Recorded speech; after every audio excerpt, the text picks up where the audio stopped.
الحمد لله نحمده ونستعينه ونستغفره ونؤمن به ونتوكل عليه ونعوذ بالله من شرور أنفسنا ومن سيئات أعمالنا من يهده الله فلا مضل له ومن يضلل فلا هادي له ونشهد أن لا إله إلا الله وحده لا شريك له ونشهد أن سيدنا وسندنا وحبيبنا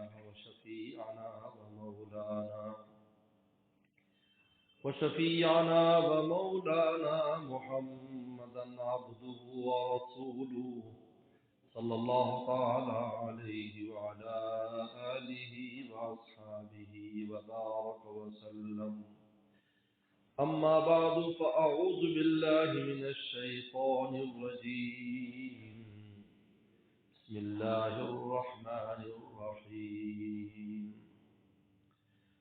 قال فبما أغويتني لأقعدن لهم صراطك المستقيم ثم لآتينهم من بين أيديهم ومن خلفهم وعن أيمانهم وعن شمائلهم ولا تجد أكثرهم شاكرين. قال النبي صلى الله عليه وسلم اللهم إني أعوذ بك من الشيطان وشركه أو كما قال عليه الصلاة والسلام. صدق اللہ صدق رسولہ النبی الکریم. میرے محترم بزرگ اور دوستو، اللہ تعالیٰ نے جب شیطان کو آدم السلام کو سجدہ نہ کرنے کی وجہ سے نکالا، فَاخْرُجْ فَإِنَّكَ رَجِيمٌ، نکل جا تو مردود ہے، تو شیطان نے اللہ تعالیٰ کے سامنے ہم انسانوں کے بارے میں ایک بات کہی کہ اللہ آپ کی صراط مستقیم پر میں بیٹھ جاؤں گا ان کو گمراہ کرنے کے لیے، اور پھر اس انسان کو آگے سے بھی گمراہ کروں گا، پیچھے سے بھی کروں گا، دائیں سے بھی کروں گا، بائیں سے بھی کروں گا. اس کا نتیجہ کیا ہوگا؟ لا تجد اکثرهم شاکرین، انسانوں کی اکثریت ناشکری ہوگی.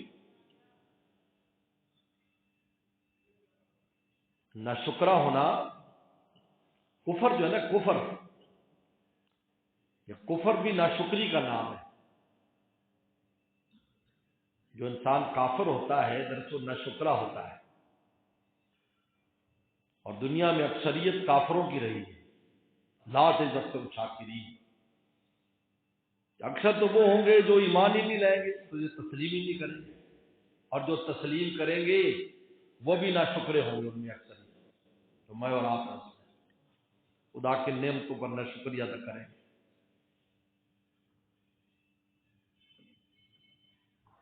یعنی شیطان ہر طرف سے انسان کو گمراہ کرتا ہے. مفسرین نے لکھا ہے کہ یہاں پر شیطان نے اوپر نیچے کا ذکر نہیں کیا. نیچے کا ذکر اس لیے نہیں کیا کہ میں نیچے سے آ کر گمراہ کروں گا، کیونکہ شیطان میں کبر ہے. اسی کبر کی وجہ سے تو سجدہ نہیں کیا تھا. وہ اپنی شان کے خلاف سمجھتا ہے کہ میں نیچے سے آ کر گمراہ کروں، اور اوپر سے آ کر گمراہ نہیں کروں گا. اس کا ذکر اس لیے نہیں کیا کہ اوپر کا راستہ اللہ نے اپنے اور بندے کے درمیان صاف رکھا ہے کہ جب بندہ مجھ سے رابطہ کرے گا. اس لیے قرآن مجید میں خود کہا، شیطان نے دوسرے الا عبادک منہم المخلصین، اللہ تیرے جو مخلص بندے ہیں میں ابھی سے اقرار کرتا ہوں کہ میں ان کو گمراہ نہیں کر سکتا. اور مخلص کا ویسے لغوی معنی خلاصی پایا ہوا، لیکن مخلص اصل میں وہ ہے جو مخلص ہوتا ہے، ذات الہی کے ساتھ جو اخلاص برتتا ہے. اللہ اس کو شیطان سے محفوظ رکھتے ہیں کہ بچنے کا طریقہ مخلص ہونا. الا عباد، خود شیطان نے اقرار کیا. اب شیطان کیسے گمراہ کرتا ہے؟ امام راضی رحمۃ اللہ علیہ نے اس کی بڑی اچھی تفصیل بیان فرمایا کہ تین چیزیں ایسی انسان میں ہیں جو شیطان کا انسان میں گھسنے کا ذریعہ بنتی ہے اور شیطان کو گمراہ کرنے کا ذریعہ بنتی ہے اور ہمیں گمراہ کرنے کا ذریعہ بنتی ہے. شیطان اس کے ذریعے ہمیں گمراہ کرتا ہے. فرمایا ایک شہوت ہے، دوسرا غضب ہے، تیسرا ہوائے نفسانی. ہوائے نفسانی، ہوا، شہوت اور ہوا میں فرق ہے. ہوا وہ ہوتی ہے جو، شہوت وہ ہوتی ہے جو انسان کو سفلی کاموں کی طرف لاتی ہے، بدکاری کراتی ہے، زنا کراتی ہے، لواطت کراتی ہے، گندے کام کراتی ہے. اور ہوا وہ ہے جو انسان میں کبر پیدا کر کے اپنے آپ کو خدا کے برابر قرار دے دیتا ہے. انا ربکم الاعلی، یہ ہوا ہے. ہوا ہے نا، جیسے کسی چیز میں ہوا بھر جائے تو وہ اوپر ہونے شروع ہو جاتی ہے، اڑنا شروع کر دیتی ہے. اس طرح جب انسان میں ہوا بھر جاتی ہے تو وہ بھی سمجھتا ہے کہ مجھ جیسا کوئی نہیں، من شما دیگرے لیس، یہ ہوا ہے. لیکن کبھی کبھی شہوت کو بھی ہوائے نفسانی کہہ دیتے ہیں، لیکن اصل لغت کے اعتبار سے ان میں فرق ہے. ہوا انسان کی دماغی بیماری کا نام ہے اور شہوت شرمگاہوں کی اور پیٹ کی بیماری کا نام ہے، اور غضب دل کی بیماری کا نام ہے. کیونکہ غضب دل میں ہوتا ہے. حدیث میں آتا ہے جب آدمی کسی کو غصہ آتا ہے شیطان انگارہ اس میں رکھ دیتا ہے. صحابہ سے آپ نے پوچھا دیکھتے نہیں اس کی آنکھیں سرخ ہو جاتی ہیں، اس کا چہرہ سرخ ہو جاتا ہے؟ یہ دلیل ہے کہ اس کے دل میں انگارہ رکھ دیا، جس انگار نے اس کی آنکھوں کو بھی سرخ کر دیا اور اس کے چہرے کو بھی سرخ کر دیا. تو دماغ کا جو خلل ہوتا ہے یہ ہوا ہے.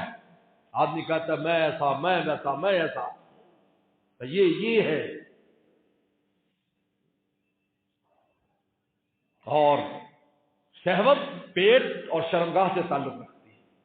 کہا یہ 3 مدخل ہیں شیطان کے، اس کے شیطان غصہ ہے. ہمیں غصہ آئے گا، آپ سمجھ جائیں اس وقت بالکل شیطان اب آپ کو شکار کرنے والا ہے. شہوت آئے گی، اب آپ کو شکار کرنے والا ہے. ہوا آئے گی، اپنے بارے میں عجب، کبر، میں ایسا، میں ویسا. اب سمجھ جاؤ آپ شیطان کے بالکل نشانے پر آ چکے ہیں. کسی وقت بھی اب شیطان تمہیں شکار کرے. فرمایا یہ 3 مدخل ہیں، یہ 3 کیفیات ہیں انسان کی جو شیطان کو انسان پر قابو دے دیتی ہے.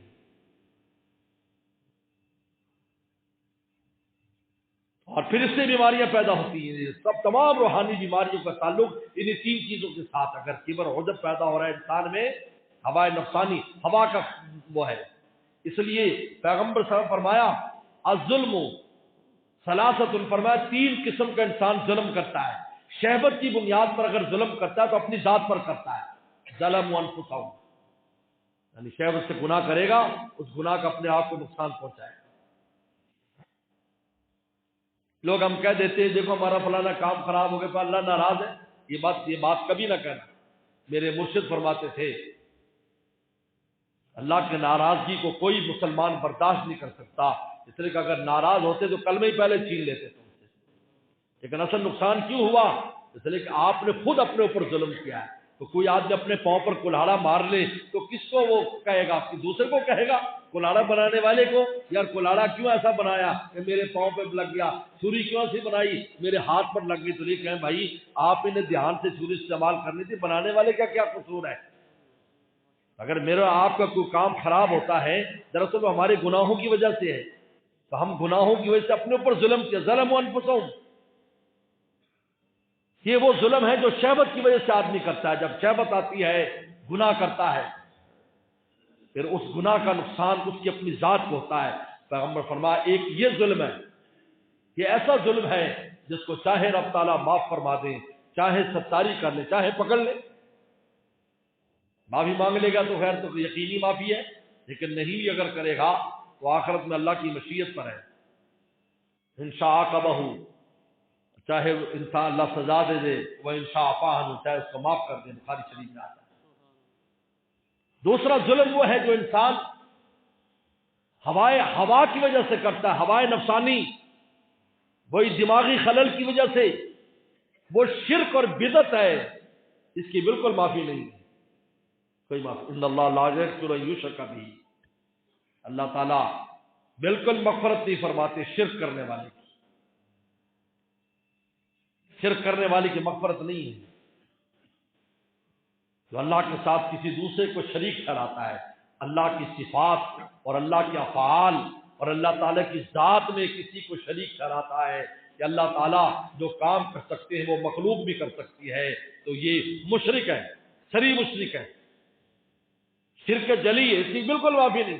اور بدعات اس سے پیدا ہوتی ہے، ہوا سے بدعات، میرا دل چاہتا ہے میں ایسے کروں، میرا دل چاہتا ہے میں ایسے کروں، میرا دل چاہتا ہے میں ایسے کروں، یہ دل چاہنے کا نام شریعت نہیں ہے۔ تم سے پوچھے کوئی اسلام کی تعریف کیا ہے، تم سے پوچھے کوئی اسلام کی تعریف کیا، اس سے کہہ دو میرے سرکار کی جینے کی ادا ہے، تو کہہ دو میرے سرکار کی جینے کی ادا ہے۔ یہ بدعت کیا ہے؟ یہ ہوا ہے، یہ شرک کے نیچے سا درجہ ہے۔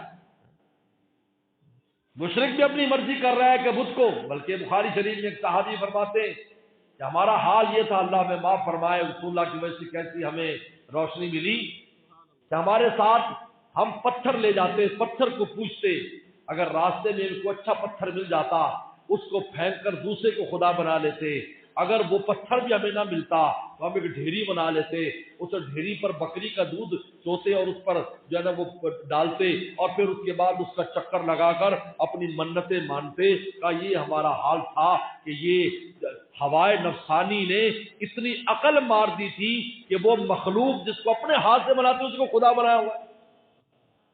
بلکہ حضرت عمر رضی اللہ عنہ نے تو عجیب بات کی کہ ہم ستو کا خدا بنا کر لے جاتے، ستو کا بت۔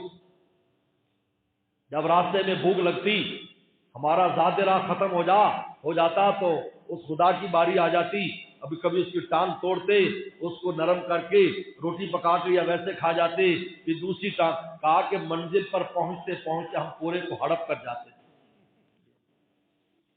ہوائے نفسانی انسان میں شرک اور بدعت پیدا کرتا ہے، کفر پیدا کرتا ہے، کفر کی کیفیات پیدا ہوتی ہیں۔ تمام وہ گناہ جو دماغ سے تعلق رکھتے ہیں، آج آپ دیکھ لیں، آج تو یہ بات سمجھنا بہت آسان ہے۔ آپ دیکھیں سوشل میڈیا پر بیٹھے ہوئے لوگوں کو جو اپنے عقل سے اسلام کی تشریحات کر رہے ہیں، سب گمراہ ہیں۔ یہ دماغی خلل ہے، اپنی عقل سے تشریح کر رہی ہے، ایسا ہونا چاہیے، یہ ایسا ہونا چاہیے، یہ ایسا ہونا چاہیے،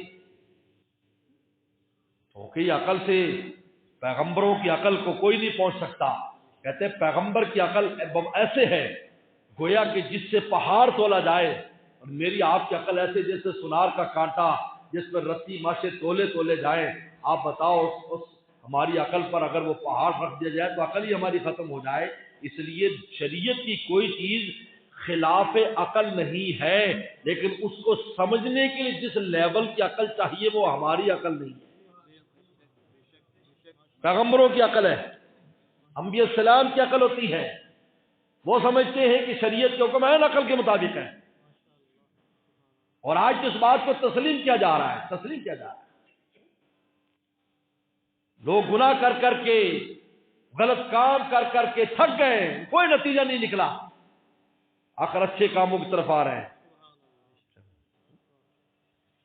ہمارا شادیوں میں جانا ہوتا ہے، جہاں مجرے کرائے جاتے تھے، کنجریاں جو ہے نا وہ نچائی جاتی تھی، ڈیجڑے بلائے جاتے تھے، ڈھولک بجتے تھے، گانے بجانے اور فوجی بینڈ بجتے تھے، آج وہاں پر تلاوتیں کرائی جا رہی ہیں، آج وہاں بیانات کرائے جا رہے ہیں، آج وہاں دعائیں کرائی جا رہی ہیں۔ کیوں؟ اس لیے کہ اس کا نتیجہ دیکھ چکے ہیں کہ کوئی نتیجہ نہیں نکلا خیر کا، اور اس کا نتیجہ سب کے سامنے ہے، ہر چیز میں خیر ہی خیر ہو جاتی ہے۔ ورنہ جہاں بھی ایسا ہوا، یہ میں تجربے کی بات ہے، جہاں ایسا ہوا کہ خدا کو ناراض کرنے کی کوئی چیز پیدا کی، کیا 1000 کا مجمع تھا، اس شادی میں ایسی بھگدڑ مچی کہ میزبان کے لیے ذلت کا ذریعہ بن گئی، اور اگر یہ تھا 1000 کا مجمع، کل ایک شادی میں جانا ہوا 7500 کا مجمع تھا، مجال ہے کہ کوئی ایک پلیٹ بھی ٹوٹی ہو، ایک گلاس ٹوٹا ہو، یا کسی نے جھپٹا جھپٹی ماری ہو، اس لیے کہ تلاوتیں ہو رہی ہیں، نعت ہو رہی ہیں، بیان ہو رہا، آخر اللہ تعالیٰ کی رحمتوں کا نزول ہو۔ تو جیسے رائے گڑھ میں تبلیغی اجتماع ہوتا ہے، کبھی بھگدڑ ہوئی تو کہ رحمتوں کا نزول ہے، اور فلم دیکھنے والے کہیں چلے جائیں اور وہاں پر جو ہے نا وہ لینڈ لگی ہو، پہلے پرانے زمانے میں، اب تو فلمیں گھر میں بیٹھ کے لوگ دیکھ لیتے ہیں، اللہ معاف کرے، تو وہ لینڈ لگتی تھی سینما کے آگے، 100 کا مجمع بھی ہوتا تو لڑائی جھگڑے فساد، کوئی نہ کوئی ہسپتال پہنچ جاتے تھے، کیونکہ نحوست ہے۔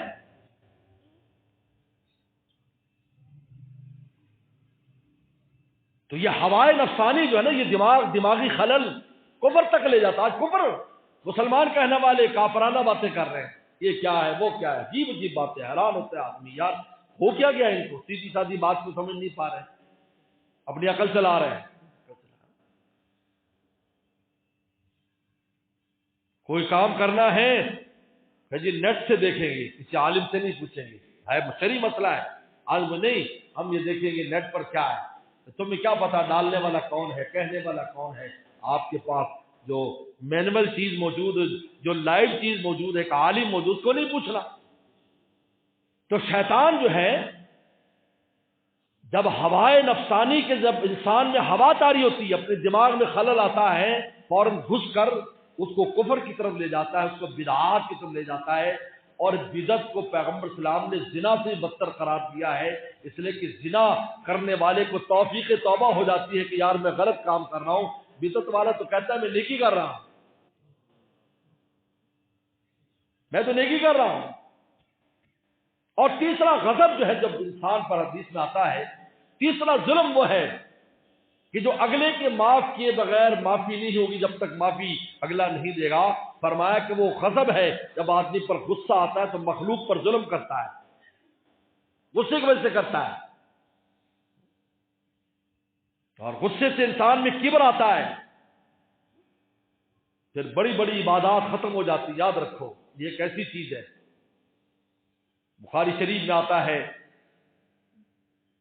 20 سال اللہ کی بات کرنے والی بڑھیا بلی دودھ پی گئے تو اس کو غصہ آیا کہ میں اتنی نیک، میرا دودھ پی گئی، اس کی جرت کیسی ہوئی مجھے نیک کا دودھ پینے کی۔ یاد رکھو اللہ نے طبعی معاملات میں نیک ہو، ولی ہو، پیغمبر ہو، سب کا معاملہ ایک رکھا ہے۔ پیغمبر صلی اللہ علیہ وسلم نے فرمایا کہ آپ نے بچھو کو دیکھا جو ڈنگ آپ کو مار رہا تھا، آپ نے اس کو مارا، فرمایا لا یدو ولین ولا نبین، یہ نہ ولی کو چھوڑتا ہے نہ نبی کو چھوڑتا ہے، مارا اس کو آپ نے۔ تو آدمی نیک ہو جانے کا مطلب کیا ہے کہ تمہیں کوئی کچھ نہ کہے، کوئی گائے تمہیں ٹکر نہیں مارے گی، بہت نیک ہے، یہ تو کبھی کبھی کرامت ظاہر ہو جاتی ہے، لیکن عام جو اصول ہے اللہ تعالیٰ کے،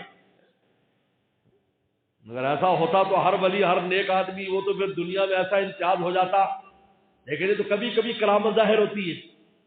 ایک اللہ والے اس جنگل سے گزرے تو شیر نے پنجہ مار دیا، زخمی ہو گئے،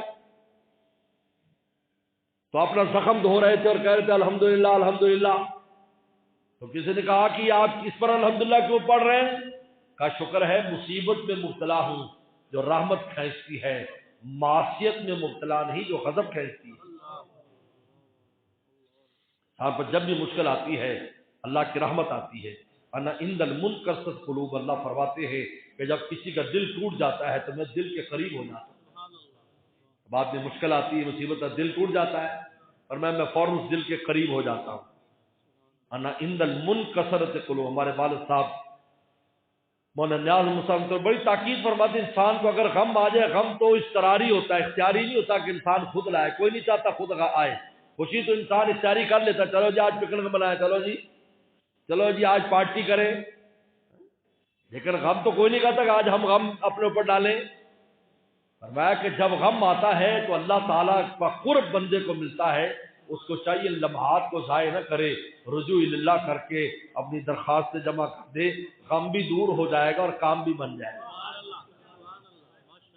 انا عند المنکسرۃ قلوبہم، اللہ تعالیٰ فرماتے ہیں، حدیث قدسی ہے، میں ٹوٹے ہوئے دلوں کے بالکل قریب رہتا ہوں۔ اب اس بلی کو پکڑ لیا، حدیث میں آتا ہے پکڑ کر ٹوکری میں بند کر دیا،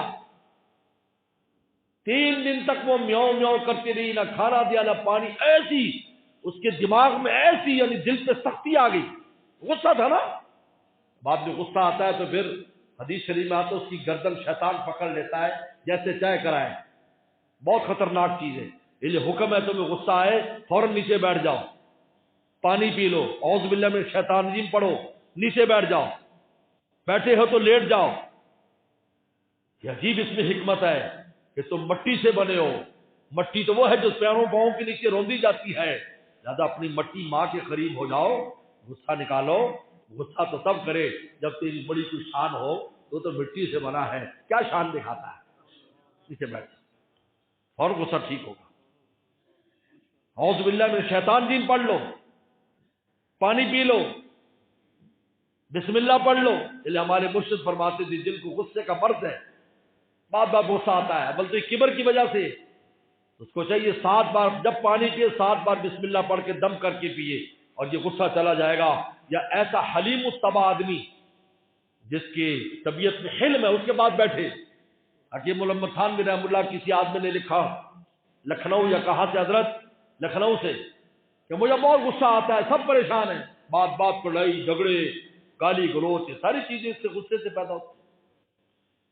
ہم نے فرمایا کہ تمہارے ایک حکیم صاحب ہے، مشہور حکیم تھے، کہ ان کے پاس جا کر بیٹھ جایا کرو، نہ دوائی لینی ہے نہ ان کو تم نے کچھ کہنا ہے، بس وہاں بیٹھ جایا کرو، اور 15 دن کے بعد مجھے خط لکھنا۔ 15 دن کے بعد انہوں نے لکھا کہ حضرت میرا غصہ بالکل ختم ہو گیا، لیکن میں حیران ہوں کہ حکیم صاحب نے تو کبھی مجھ سے بات بھی نہیں کی، وہ اپنے کام میں رش اتنا ہوتا ہے، میں وہاں بیٹھ کر آ جاتا تھا، بس سلام دعا ہوتی تھی، لیکن یہ میرا غصہ کیسے ختم ہو گیا؟ تو فرمایا کہ اللہ نے اس کے دل میں حلم کا خزانہ رکھا ہے، تیرے دل نے خزانہ چوری کر لیا۔ یہ صحبت ہے، صحبت صالح ترا صالح کند، صحبت صالح ترا صالح کند۔ نیکوں کے پاس بیٹھے گا نیک ہو جائے گا، بروں کے پاس بیٹھے گا برا۔ جب نیک آدمی تقریر نہ بھی کرے خود بخود نیک ہو جائے گا، تیرا دل اس کے دل سے نیکیاں چوری کر لے گا، نور چوری کر لے گا۔ نوریاں مر نور یارا جاذبند، نوری نوری کو کھینچ لیتے، جب اچھے جج بیٹھے گا تو وہ کھینچ لیں گے آپ کو۔ نوریاں مر نور یارا جاذبند، ناریاں مر نار یارا طالبند۔ اور اگر ناری ہوگا برے برا چاہے براؤں کے پاس بیٹھے گا تو برے اس کو برائی کی طرف کھینچ لیں گے۔ اور بھائی یہ تو دنیا میں خیر اور شر کی کشش چل رہی ہے، آپ نے فیصلہ کرنا ہے کہ آپ نے کدھر جانا ہے۔ ہدیناہ النجدین، آپ نے فیصلہ کرنا ہے۔ مر گئی وہ بلی، اس کا انتقال ہوا، اس بڑھیا کا سیدھا جہنم میں بھیج دیا، کوئی عبادت نہیں دیکھ کرنا، جاؤ۔ میرے مخلوق پر ظلم کیا ہے؟ پیغمبر سلام نے ارشاد فرمایا، اور کب ارشاد فرمایا؟ جب سورج گرہن ہوا تھا۔ سورج گرہن ہوا تو پیغمبر سلام قبلے کی دیوار کے قریب چلے گئے، نماز پڑھاتے پڑھاتے پھر پیچھے آ کر سب کے پاس آ گئے۔ صحابہ نے کہا حضرت آپ پہلے آگے چلے گئے پھر پیچھے آ گئے۔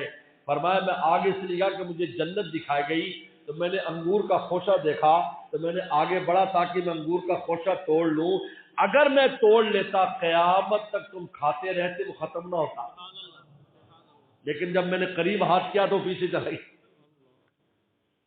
اور فرمایا کہ پھر میں نے جہنم دیکھی، اس کی اتنی زور کی لپٹیں اور زور کی اس کے انگارے تھے کہ میں پیچھے ہٹ گیا، اور کہا کہ میں نے اس میں اس بڑھیا کو اور بلی کو دیکھا کہ وہ بلی اس بڑھیا کو جہنم میں نوچ رہی تھی، پنجوں سے نوچ رہی تھی۔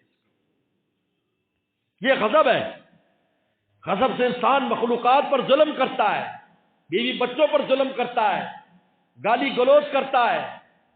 اگر وہ معاف نہیں کریں گے تو معافی نہیں ہے، یاد رکھو معافی نہیں ہے۔ حقوق العباد بڑے سخت ہیں، ہم اس کو معمولی سمجھتے ہیں، بڑا سخت معاملہ ہے، بڑی بڑی نیکیاں چلی جائیں گی۔ یہاں تھوڑا معاملہ ہے، یہ کہتے نہیں میں معاف کر دیجیے، وہ کہتے معاف کر دیا بات ختم ہو گئی۔ ماں اتنی آسانی سے ہوگا کہ نیکیاں لاؤ، وہ کوئی ضرورت مند ہوگا نیکیوں کا، ارے مجھے نیکیاں دو بھائی اپنی، اس کے بغیر معافی نہیں ہوگی۔ یہاں تو دنیا میں تو مفت میں معافی ہو جاتی، دنیا میں کسی کے پیسے کھائے ہیں تو کتنے کھا لیا، 1000 لاکھ کھا لیا، وہاں پر ساری نیکیاں دینی پڑے گی تب پتہ چلے گا۔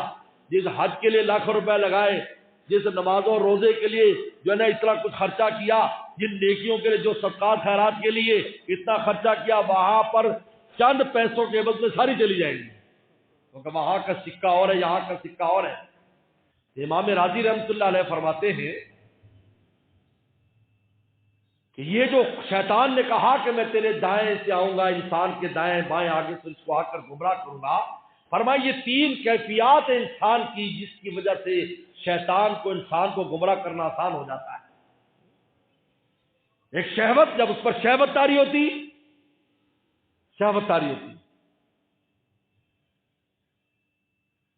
اور ایک غضب، غصہ جب طاری ہوتا ہے، اور ایک ہوا، دماغی خلل، دماغ میں جب اپنے بارے میں اچھائی سوچتا ہے، میں ایسا، میں اتنا اچھا، میں اتنا اچھا، میں اتنا اچھا۔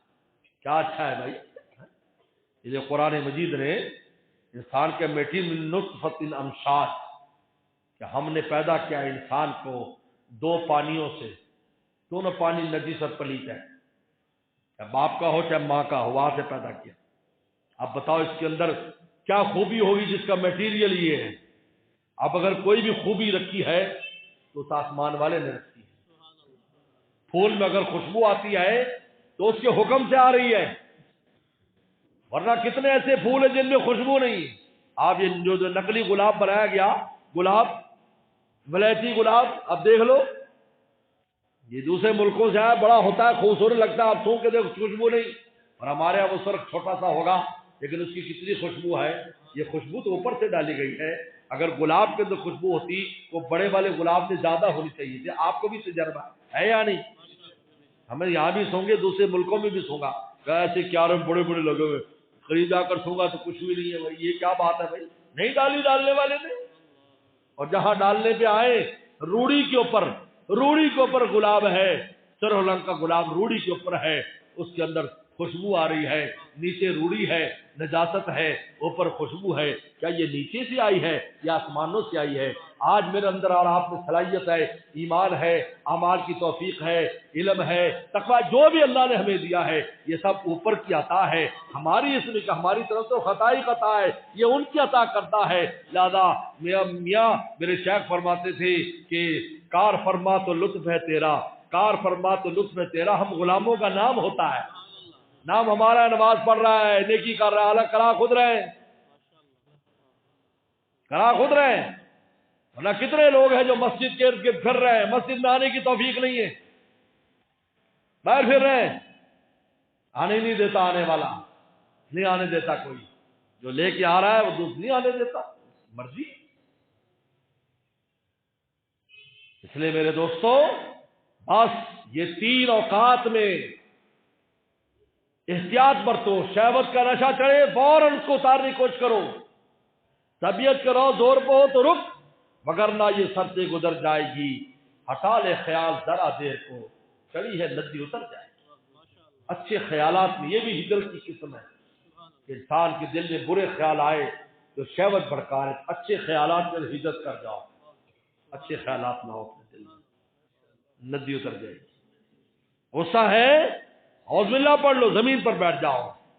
حکیم محمد تھانوی نے عجیب ایک نصیحت کی ہے، والدین کو بھی، استادوں کو بھی۔